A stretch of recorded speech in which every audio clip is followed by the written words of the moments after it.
저희가 오늘 나눌 하나님의 말씀은 에베소서 1장 15절에서 23절입니다.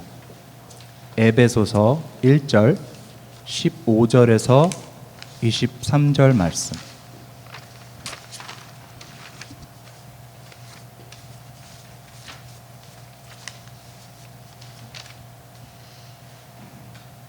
교독하면서 읽겠습니다. 이로 말미암아 주 예수 안에서 너희 믿음과 모든 성도를 향한 사랑을 나도 듣고 너희로 말미암아 감사하기를 그치지 아니하고 우리 주 예수 그리스도의 하나님 영광의 아버지께서 지혜와 계시의 영을 너희에게 주사 하나님을 알게 하시고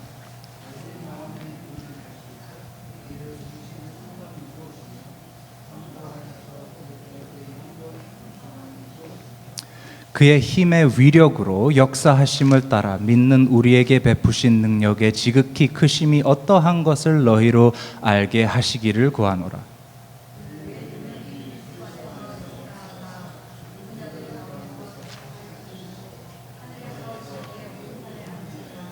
모든 통치와 권세와 능력과 주권과 이 세상뿐 아니라 오는 세상에 일컫는 모든 이름 위에 뛰어나게 하시고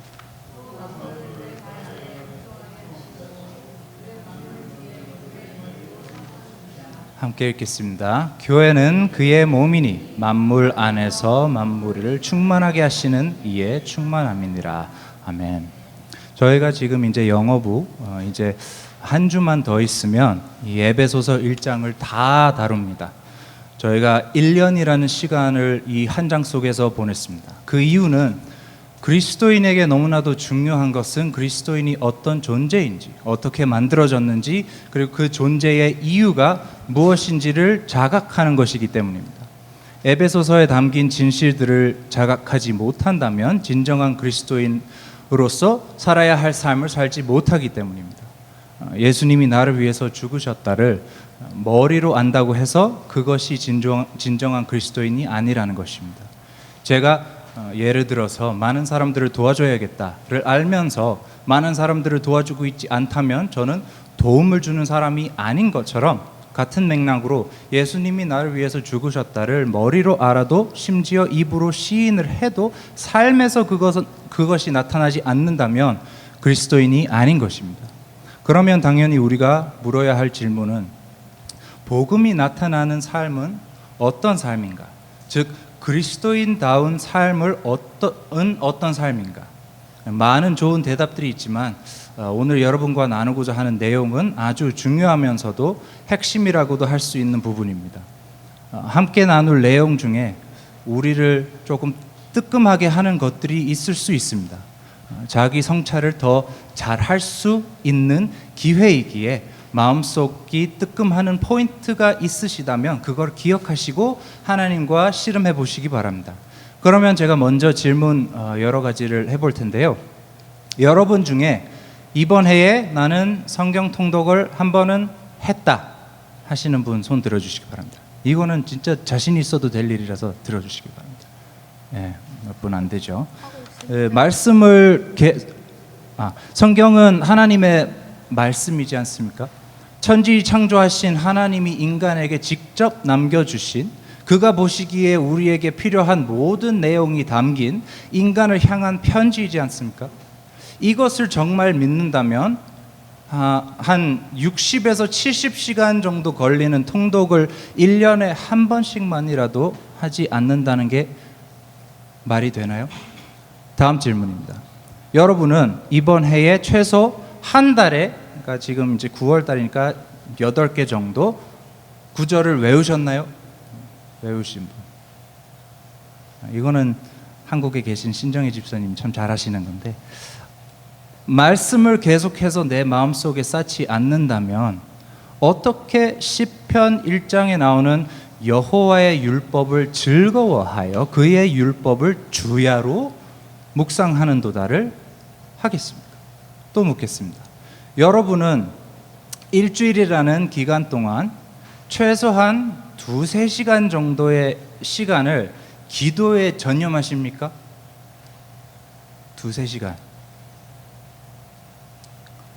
바울이 데살로니가 전서 5장 17절에 쉬지 말고 기도하라 라고 했는데, 2-3시간도 기도 안 하는 우리가 과연 순종하는 하나님의 사람이라고 스스로 생각해도 합당한 것일까요? 우리가 이렇게 기본 중에 기본도 하지 못하고 어려워하는데 교회를 섬기는 많은 다른 일들이 과연 무슨 의미일까요? 우리가 하나님 말씀에 정확히 쓰여져 있는 것들도 순종하고 있지 않는 상황에서 쓰여져 있지 않는 것에 대해 토론하고 열심히 해봐야 소용이 있는 걸까요?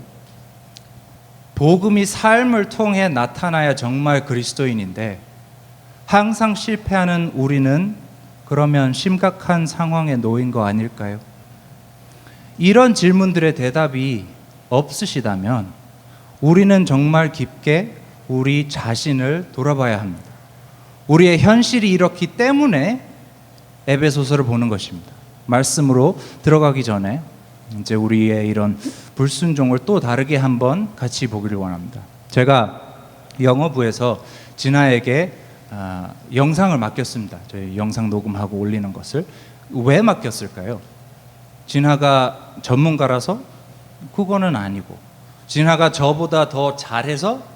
아직은 아니고, 여러 가지 요인을 찾아볼 수 있지만 결론적으로는 저는 진아가 본인의 최선을 다해서 좋은 결과를 만들도록 점차적으로 노력을 할 것이다 라는 믿음이 있기 때문입니다. 이것을 두 가지 중요한 것으로 나눠 이해할 수가 있는데요. 첫 번째는 무언가를 맡겼을 때에 그 사람의 능력을 판단하고 그 능력에 대한 신뢰가 충분히 있다면 맡겨진다는 것입니다. 그리고 두 번째, 무언가를 맡겼을 때 그 사람의 능력뿐 아니라 성품도 판단해서 적합하다면 맡겨진다는 것입니다.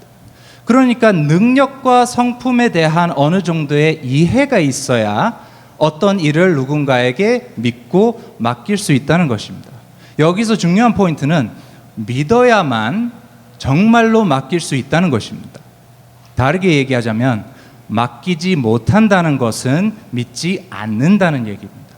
제가 진아에게 못 맡긴다면, 아예 못 맡긴다면 진아를 충분히 믿지 못하기 때문인 거고, 진아에게 맡겼다가 계속 참견하고 잔소리를 한다면 그것도 역시 진정으로 맡긴 게 아니기 때문에 진아를 충분히 믿지 않는다는 얘기입니다.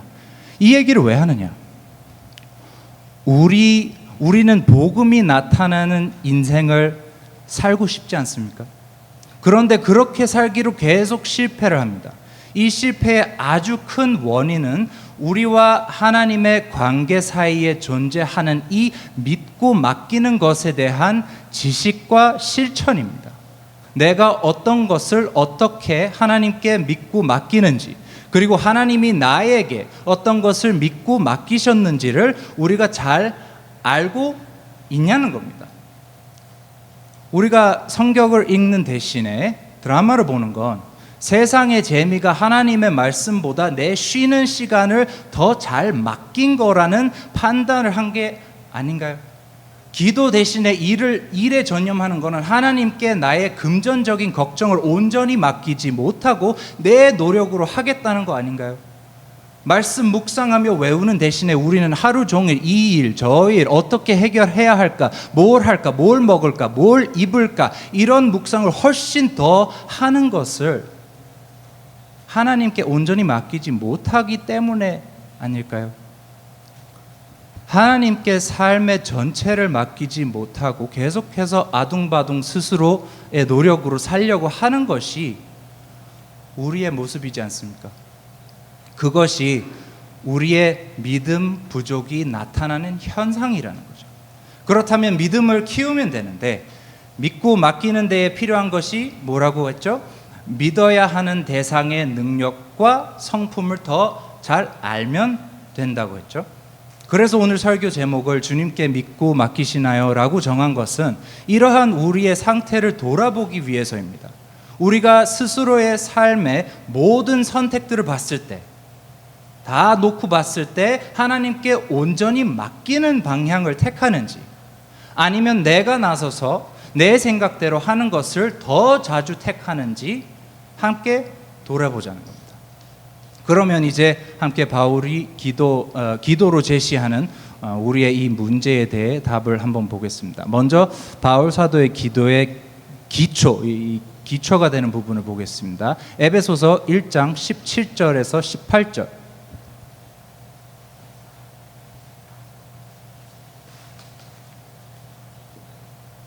17절 18절 함께 읽겠습니다. 우리 주 예수 그리스도의 하나님 영광의 아버지께서 지혜와 계시의 영을 너희에게 주사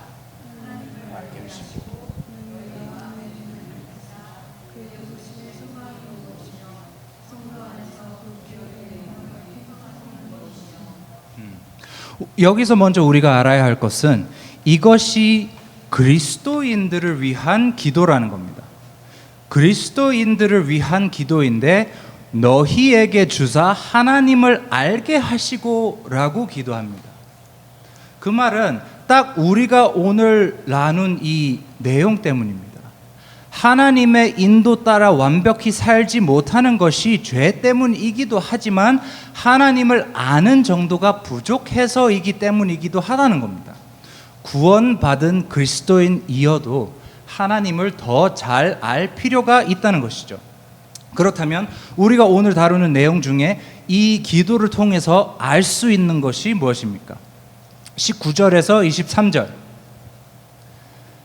그의 힘, 같이 읽겠습니다. 그의 힘의 위력으로 역사하심을 따라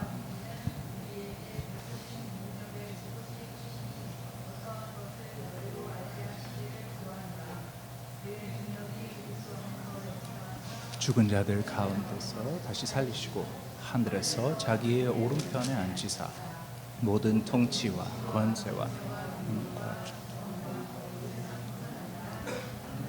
위에 뛰어나게 하시고 또 만물을 그의 발 아래 복종하게 하시고 그를 만물 위에 교회의 머리로 삼으셨느니라.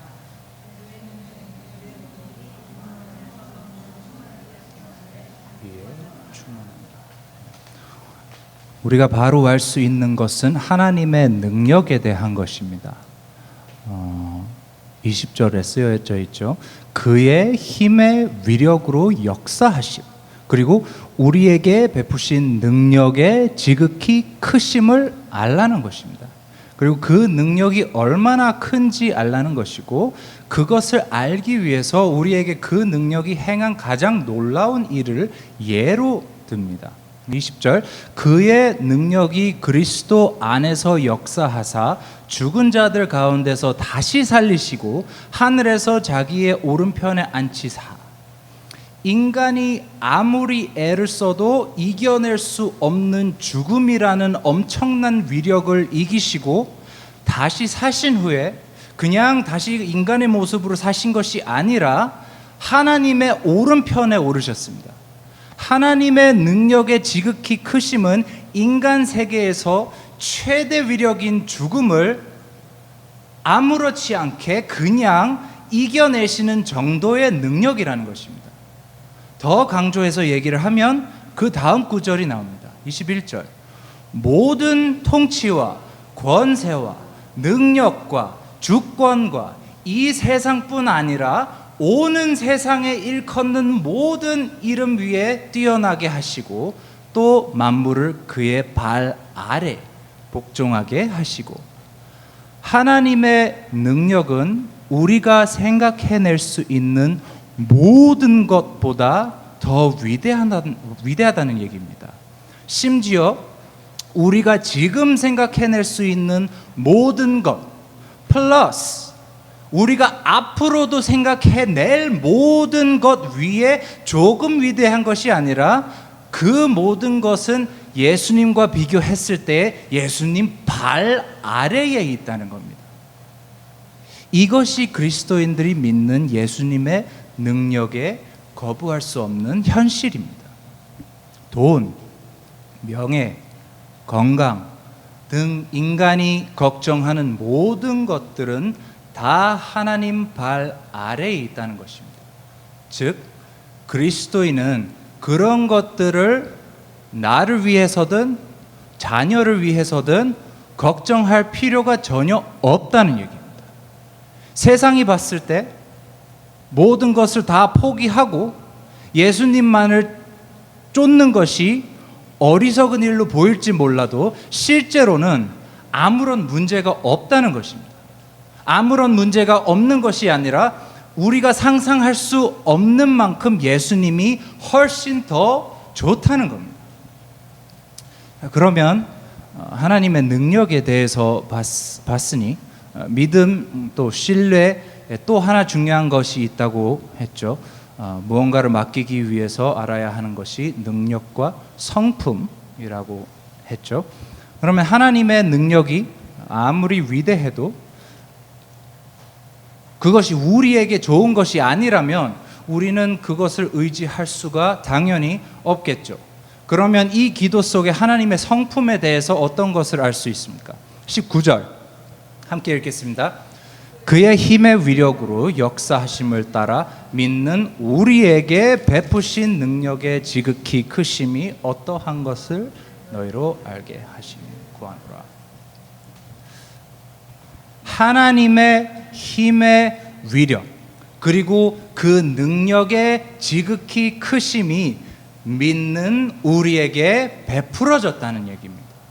그 말은 하나님이 그리스도 안에서 통해서 하신 그 모든 일들이 하나님의 능력을 나타낼 뿐 아니라 우리를 위한 일이었다는 겁니다.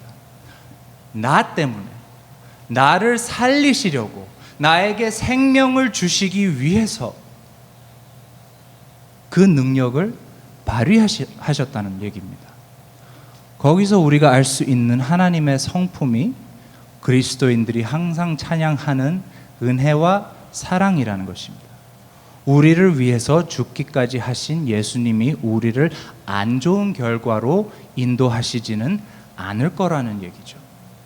우리가 여기서 말하는 안 좋은 결과는 당연히 인간 기준은 아닙니다. 하나님의 기준입니다. 그리고 하나님의 시간 개념 안에서입니다. 인간이 봤을 때 지금 너무 힘들고 어렵고 피곤하고 슬픔이 있더라도 그것은 하나님이 우리를 사랑하지 않는 것이 아니라 그의 능력이 나타나지 않는 것이 아니라 그의 능력과 성품을 더 잘 더 자세히 알아갈 수 있는 기회라는 겁니다. 이 세상에 가장 안 좋은 결과를 만들어내는 사람들은 사실 편안함과 편리만을 추구하는 사람들입니다. 하나님은 우리가 그렇게 되지 않게끔 훈련을 항상 하시는 겁니다. 그래서 여러분과 저는 늘 자신에게 하나님의 성품이 사랑과 은혜라면 그리고 그의 능력이 무한하다면 나는 결코 이 모든 어려움을 이겨낼 수 있다라고 묵상하면서 리마인드를 하면서 살아야 하며 살 수 있다는 것입니다. 이 시점에서 혹시 몰라 잠시 얘기해야 하는 것은 하나님은 우리와 다르기에 하나님의 성품이 사랑이다라고 표현하는 것은 사실 정확하지는 않습니다. 우리는 인간이기 때문에 사랑이라는 성품을 가질 수 있지만 하나님은 성경 아시는 분들은 아시겠지만 하나님은 사랑이십니다. 그러한 성품을 가진 것이 아니라 사랑 그 자체이십니다. 사랑의 정의이신 거죠.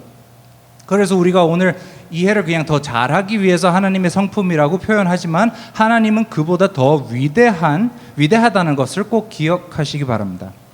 그러면 하나님의 능력과 성품이 어떤지 믿을 만한 건지 아닌지 이제 봤으니까 이제 우리의 삶에 적용하는 부분이 남습니다. 머리로 아는 건 당연히 좋은 거지만 머리로만 아는 건 오히려 모르는 것보다 안 좋을 수 있다는 걸 저희가 명심하면서 적용을 함께 더 가까이 다가가 보겠습니다. 지난번에 혹시 제가 여러분과 함께 나눈 설교 기억하시는 분 계신가요? 제목이라도.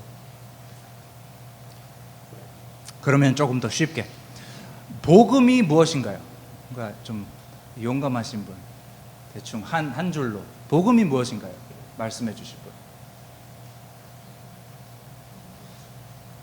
구원을 주시는 하나님의 능력. 네, 감사합니다. 흔히 저희가 복음을 예수님은 나의 죄를 위해 십자가에 돌아가셔서 부활하셨고 예수님을 믿으면 구원받는다로 생각합니다. 사실 그것만 놓고 봤을 때 그것은 교리입니다. 교리를 안다고 해서 삶이 바뀌지는 않는다고 이미 우리가 알고 있지 않습니까? 그러면 이것이 복음이 아니냐? 그렇지는 않습니다. 복음의 전부가 아닐 뿐입니다. 교리가 중요하지만 그 이상 나와 직접 연관된 부분에 대해서도 알아야 하고 경험해야 한다는 것입니다. 그 부분을 알아야, 그 부분을 경험해봐야 진정한 복음, good news가 된다는 것입니다. 그러면 그 부분이 오늘 보는 말씀에 어떻게 나타나느냐? 바울이 바로 기도한 다음에, 끝낸 다음에 얘기해 줍니다. 에베소서 2장 1절에서 6절.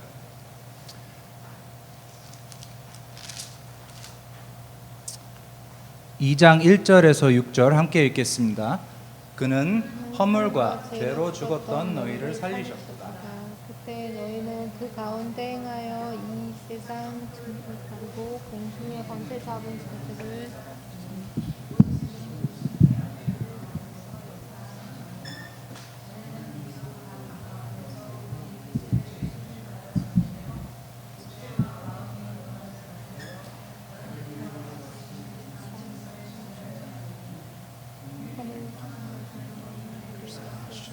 큰 사랑을 허물로 죽은 우리를 그리스도와 함께 살리셨고 은혜로 구원받은 것이라.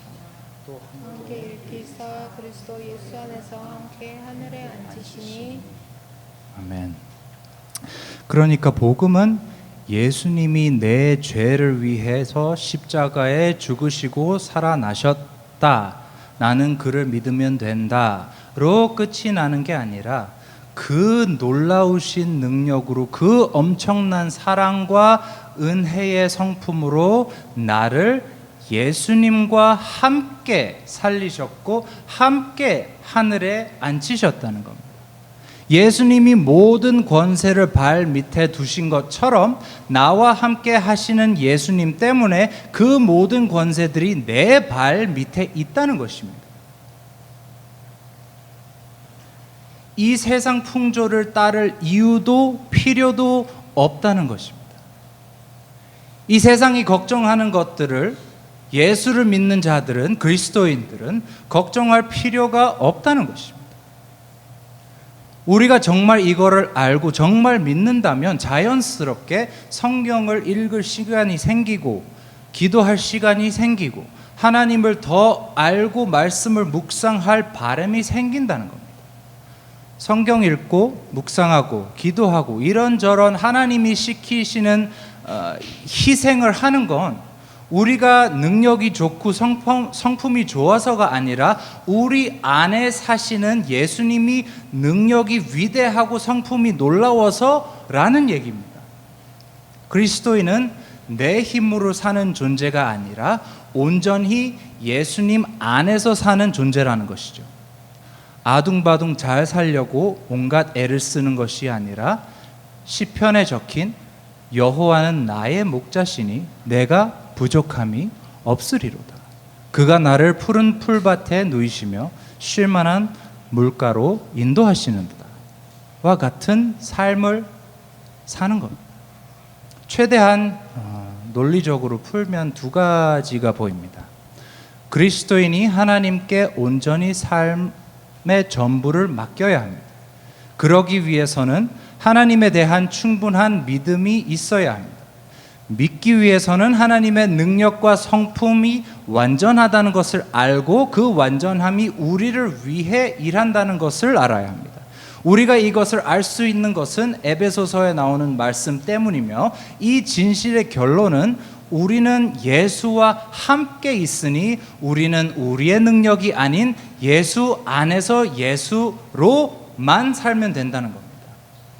두 번째, 하나님이 우리에게 어떠한 일을 맡기신 것은, 그러니까 반대로 우리에게 일을 맡기신 것은 우리가 그 일을 이루기 위한 능력과 성품이 있어서가 아니고 우리가 예수 안에 있으니 예수님의 능력과 성품을 아시고 그 일을 맡기신다는 겁니다. 그 말은 순종의 자유를 주셨다는 말입니다.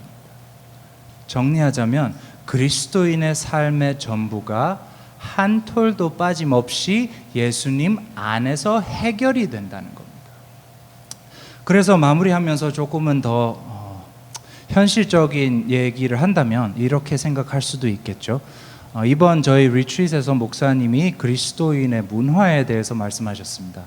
그리고 그 말씀 가운데 여러분이 느꼈을 때 혼란스러운 부분들이 있었습니다.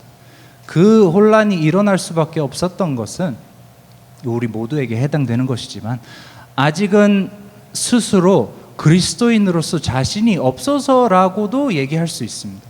목사님이 안 계시니 제가 오늘 그냥 제 말씀과 엮어서 아주 그냥 현실적인 풀이로 얘기를 한번 해보겠습니다. 그리스도인은 오늘 얘기한 것처럼 예수 안에서 사는 사람으로 온전히 인생의 전부를 예수님께 맡긴 사람입니다. 그렇다면 그 인생 가운데 하는 모든 일들을 그런 태도로 살겠죠? 행하겠죠? 그래서 그냥 예를 들자면 교회에서 음식을 준비를 맡았다면 내가 이 음식을 통해서 어떻게 더 많은 기쁨을 드릴 수 있을까를 생각하며 요리 공부도 하고 재료도 더 좋은 거 구하고 사람들의 입맛을 고려할 수 있는 만큼 고려하고 매주 더 맛있는 밥이 나올 수 있도록 노력하는 겁니다.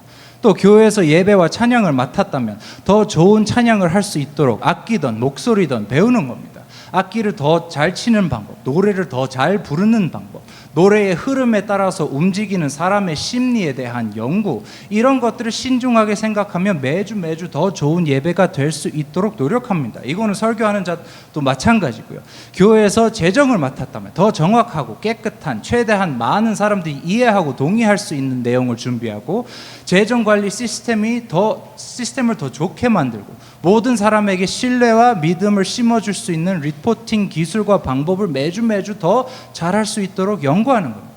교회에서 성경 공부 인도를 또는 주일학교 인도를 맡았다면 그거에 필요한 지식, 자료, 공부, 사람 심리, 사회학, 조직 행동론 열심히 연구하고 공부해서 매주 더 좋은 가르침을 추구하고 하기 위해서 노력을 하는 겁니다. 그리고 이런 일을 맡지 않은 분들은 그런 일을 하는 분들의 최대한 서포트를 하기 위해서 노력하는 겁니다. 이 사람에게 필요한 것이 무엇인가? 이 사람에게 필요한 도움이 무엇인가? 연구해서 하는 겁니다. 근데 그 모든 것들보다 더 중요하게 우리 모두가 여겨야 하는 현실적인 행동은 매일 하나님을 제대로 똑바로 예배하는 것입니다. 여러분이 예배의 삶을 살지 않는다면 교회에서 하는 그 모든 일들은 아무런 소용이 없을 뿐 아니라 오히려 여러분 자신에게 그리고 교회에게 해가 됩니다. 그리고 교회 일을 제대로 못하는 사람은 세상 일도 제대로 하기가 어렵습니다. 그리스도인으로서.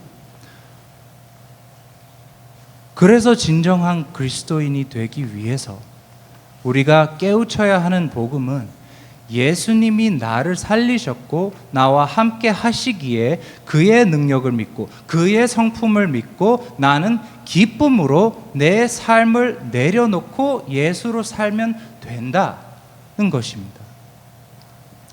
교리가 너무나도 중요하지만 이러한 우리의 인생 속에서 금방 얘기한 그 많은 노력들을 의미 있게 할 수 있기 위해서는 사실상 그런 노력하기 전에 나는 예수 안에서 살기만 하면 된다.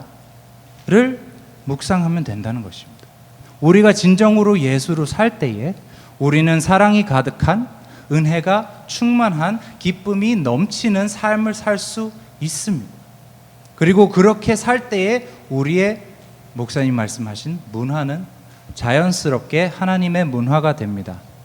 마지막으로 에베소서 23장 보시면 교회는 그의 몸이니 만물 안에서 만물을 충만하게 하시는 이에 충만함이라 라고 적혀 있는데, 우리가 교회는 몸이기 때문에, 예수의 몸이기 때문에 그 머리의 방향을 믿고 능력과 성품을 믿고 그냥 따라가기만 하면 된다는 겁니다.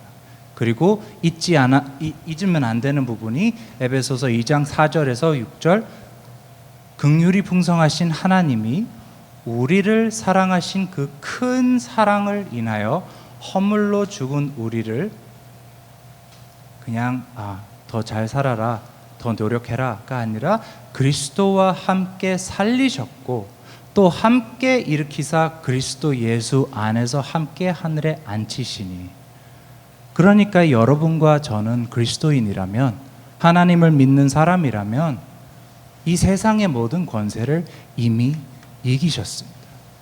주님을 온전히 믿어 그에게 온전히 우리의 삶을 맡길 수 있는 저와 여러분이 되기를 간절히 기도합니다. 이 시간에 또 어쩌면 모르시는 찬양일 수 있는데 찬양을 불러드릴 텐데요. 아시면 따라 부르시고 모르시면 따라 부르려고 노력하시는 것보다 가사 읽고 그것을 고백으로 삼아서 그냥 앉아서 듣고 계셔도 좋습니다. 여기서 가장 중요한 것은 우리가 예수님이 나를 위해서 하신 그 일들이 정말 나를 위해서 하신 일이기 때문에 그 힘 입어 그 능력, 그 성품을 믿고 나는 그냥 나아가기만 하면 된다를 생각하시면서 나의 하나님 찬양하도록 하겠습니다.